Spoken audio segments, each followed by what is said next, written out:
할렐루야. 하나님의 선하심과 인자하심이 종일토록 함께 하시는 은혜가 있으시기를 축복합니다.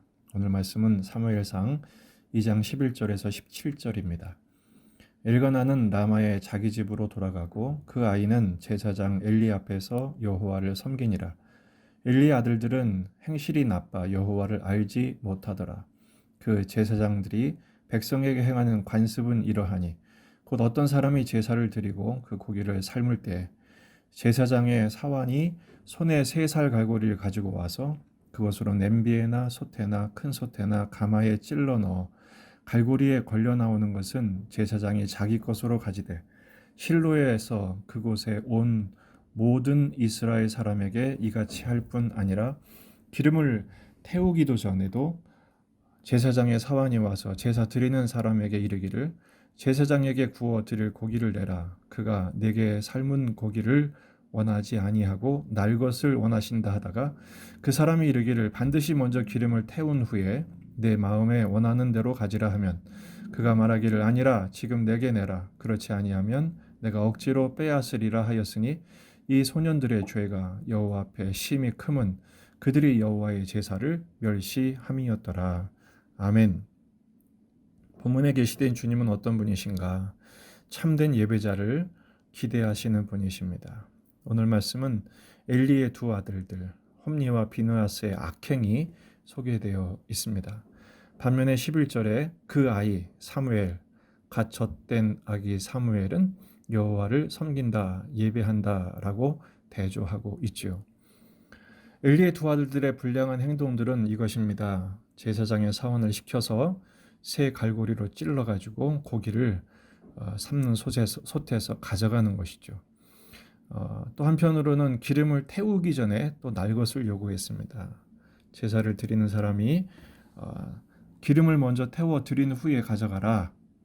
하지만 그렇지 않죠. 기름을 태워 제사를 드린 후에 가져가라는 것은 하나님께 드린 후에 가져가라는 말입니다. 하지만 억지를 부리죠. 지금 내놔라. 그렇지 않으면 내가 억지로 빼앗으리라.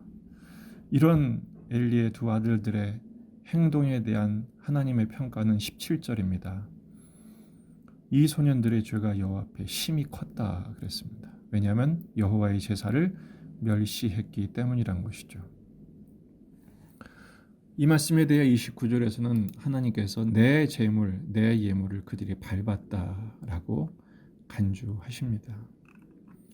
이런 죄는 하나님 앞에 사함을 받지 못하죠. 그들의 멸망을 예고하고 있는 것입니다.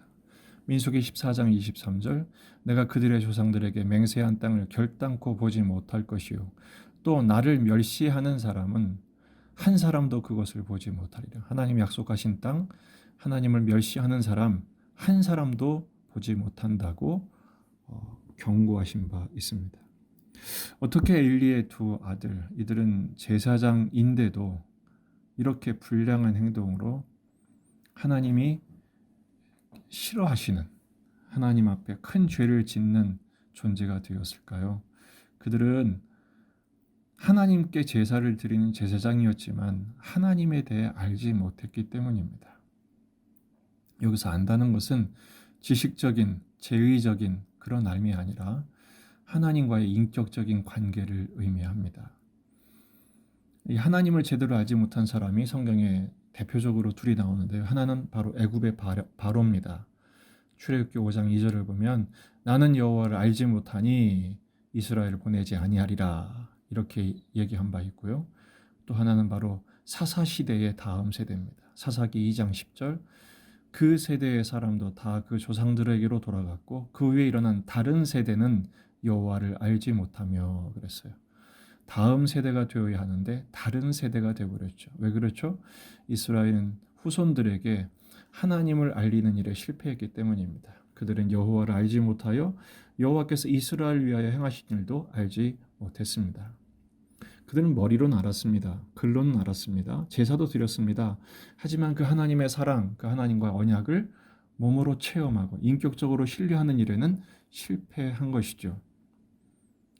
그래서 하나님께서는 이 엘리의 두 아들들, 하나님께 버림받고 멸망받을 대상인 이들을 통해서 예배를 멸시하는 세대를 경고하고 계신 것입니다. 말라기 1장 6절 내 이름을 멸시하는 제사장들아 나 만군의 여호와가 너희에게 이르기를 아들은 그 아버지를 종은 그 주인을 공경하나니 내가 아버지일진데 나를 공경함이 어디 있느냐 내가 주인일진데 나를 두려워함이 어디 있느냐 하나 너희는 이르기를 우리가 어떻게 주의 이름을 멸시하였나이까 하는도다. 그들은 분명히 하나님을 공경하는 일에 실패했어요. 하나님을 예배하는 일에 실패했어요. 종교의식은 치렀는지 몰라도 하나님이 원하시는 예배를 드리는 일에는 실패했습니다. 그러면서도 우리가 언제 그랬습니까? 라고 따지는 것이죠.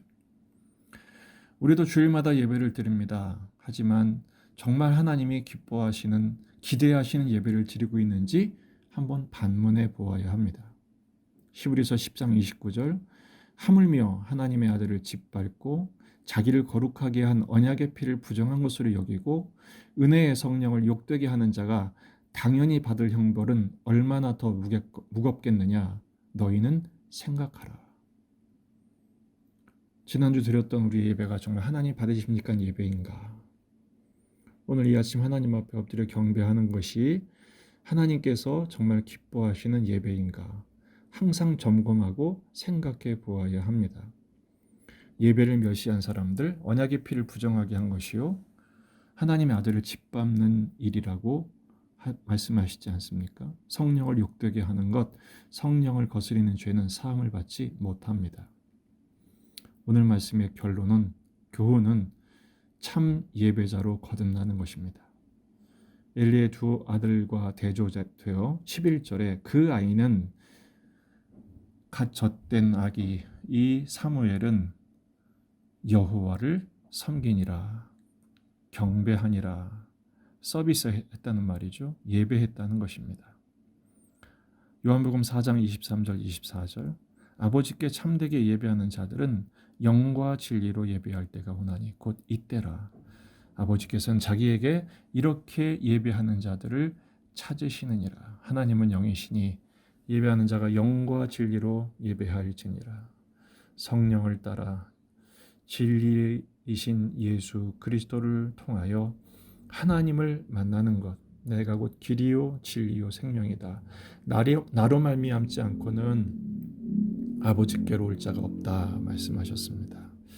예수 그리스도를 통하여 십자가를 통과한 예배, 이런 예배자를 주님은 기다리고 기대하고 계신 것입니다.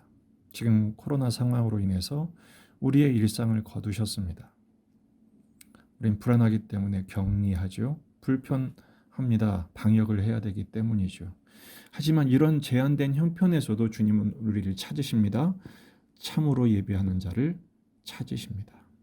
몇 배의 노력이 필요합니다. 집중이 필요하고 헌신해야 합니다. 온라인이든 오프라인이든 마찬가지입니다. 지금 이 순간이 그런 예배의 시간이 되어야 하고요. 그래서 이번 주일 예배에 우리가 참여하는 주일 예배에 공적인 예배들이 더 하나님을 바라보고 주의 얼굴을 구하며 인격적인 교제와 신뢰를 체험하는 하나님의 임재와 영광 앞에 서는 예배자로 서야 할 것입니다. 뿐만 아니라 생활 속의 예배, 말씀과 기도로 주 앞에 나가며 항상 기뻐하고 쉬지 말고 기도하고 범사에 감사하는 삶을 실천해야 합니다. 하나님은 지금도 참으로 예배하는 자, 삶 속에서 하나님을 경배하는 자를 기대하십니다. 하나님을 멸시하는 자, 하나님도 거부하십니다. 하나님을 존중하는 자, 주님이 높이실 것입니다. 오늘 종일토록 주님을 온전히 예배하는 우리 데스크가, 우리의 그 일의 자리가, 삶의 현장이 하나님의 임재 앞에서는 영의 예배의 삶으로 채워지는 축복의 시간들 되시기를 축복합니다.